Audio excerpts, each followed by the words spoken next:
Hello friends, welcome to கீஜெனி அலன்ராஸ் world. இன்றைக்கி நம்மளுடைய சேனலில் ஒரு சூப்பரான பன்னீர் சாண்ட்விச் ரெசிபி எப்படி செய்யுதுன்னு சொல்லி பார்க்க போகிறோம். இதை ஈவினிங் ஸ்நாக்ஸாகவும் சாப்பிடலாம், மார்னிங் அண்ட் நைட் டிஃபனாகவும் சாப்பிடலாம். இதோட டேஸ்ட் ரொம்ப சூப்பராக இருக்கும். வாங்க இந்த ரெசிபி எப்படி செய்யுதுன்னு வீடியோக்குள்ள போய் பார்த்து தெரிஞ்சுக்கலாம். அதுக்கு மீடியம் சைஸ் தக்காளி, மீடியம் சைஸில் வெங்காயம் எடுத்து கட் பண்ணி வச்சுருக்கேன். கொஞ்சமாக கேப்சிகம் கட் பண்ணி வச்சுருக்கேன். கொஞ்சமாக கேரட்டு துருவி எடுத்து வச்சுருக்கேன். ஒரு கப்பில் 50 கிராம் அளவுக்கு பன்னீர் எடுத்து அதை குட்டி குட்டியாக கட் பண்ணி எடுத்து வச்சுருக்கேன். இஞ்சி பூண்டு நல்லா தட்டி ஒரு பவுலில் எடுத்து வச்சுருக்கேன். கொஞ்சமாக மல்லியல் எடுத்து அதை நல்லா க்ளீன் பண்ணி அதை கழுவிட்டு அதை கட் பண்ணி ஒரு பவுல் எடுத்து வச்சுருக்கேன். இந்த ரெசிபி சேர்த்துக்கு ஒரு பாத்திரத்தை அடுப்பில் வச்சிடலாம். அடுப்பில் வச்சு அது நல்லா சூடான பிறகு தேவையான அளவு எண்ணெய் சேர்த்துடலாம்.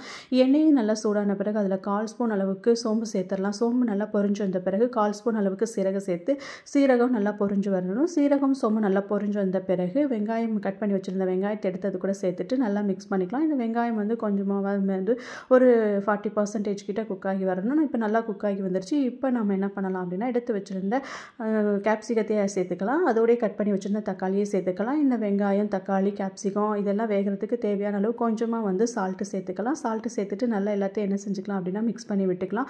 இது ஓரளவுக்கு வெந்து வந்திருக்கு. இது கூடயே நம்ம எடுத்து வச்சுருந்த அந்த துருவி வச்சுருந்த கேரட்டையும் சேர்த்துட்டு எல்லாத்தையும் நல்லா என்ன செஞ்சுக்கலாம் அப்படின்னா மிக்ஸ் பண்ணி விட்டுக்கலாம். இதுலேயே லைட்டாக தண்ணி வரும். அதனால் அந்த தண்ணியிலே அது நல்லா வெந்து வந்துடும்.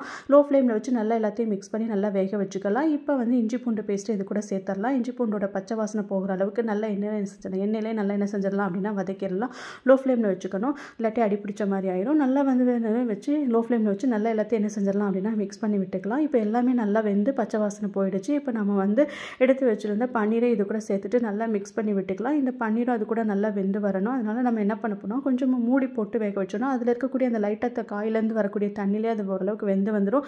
நல்லா மூடி போட்டு வேக வச்சுருவோம். நல்லா இப்போ மூடி போட்டாச்சு. இப்போ நம்ம ஓப்பன் பண்ணி பார்த்தோன்னா எல்லாம் நல்லா வெந்து வந்திருக்கும். இந்த அளவுக்கு நல்லா எல்லாம் வெந்து வந்த பிறகு இப்போ நம்ம இது கூட தேவையான மசாலா பொருட்கள் எல்லாமே சேர்க்கணும். அதனால் ஒவ்வொரு மசாலா பொருட்களாக சேர்த்தலாம். ஃபஸ்ட்டு ஒரு 1/4 ஸ்பூன் அளவுக்கு மிளகாய்த்தூள் சேர்த்துக்கலாம். அது கூடயே 1/2 ஸ்பூன் அளவுக்கு மல்லித்தூள் சேர்த்துக்கலாம். அது கூடயே 1/4 ஸ்பூன் அளவுக்கு கரம் மசாலா சேர்த்துக்கலாம். இது எல்லாத்தையும் நல்லா என்ன செஞ்சிடலாம் அப்படின்னா மிக்ஸ் பண்ணிக்கலாம். ஈவனாக எல்லா இடம் ஸ்ப்ரெட் ஆகிற மாதிரி நல்லா மிக்ஸ் பண்ணி விட்டுக்கலாம்.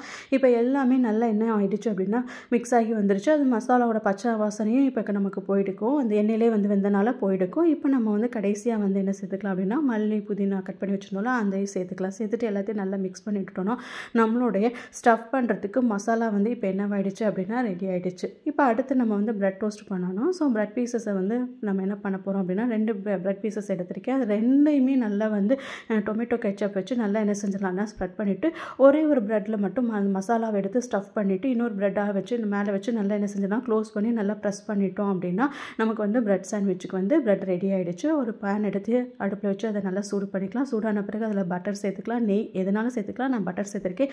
நல்லா மெல்ட் ஆன பிறகு நம்ம எடுத்து வச்சுருந்த ப்ரெட் எடுத்து அதில் என்ன வச்சிடலாம் அப்படின்னா அந்த தோசைக்கல் வச்சு நல்லா நம்ம என்ன செஞ்சிடலாம் அப்படின்னா 2 சைடு கோல்டன் கலர் ஆகிற அளவுக்கு நல்லா என்ன செஞ்சிடலாம் அப்படின்னா ஃப்ரை பண்ணிடலாம். இப்போ நம்மளுடைய பிரெட் சாண்ட்விச் ரொம்ப சூப்பராக ரெடி ஆகிடுச்சு.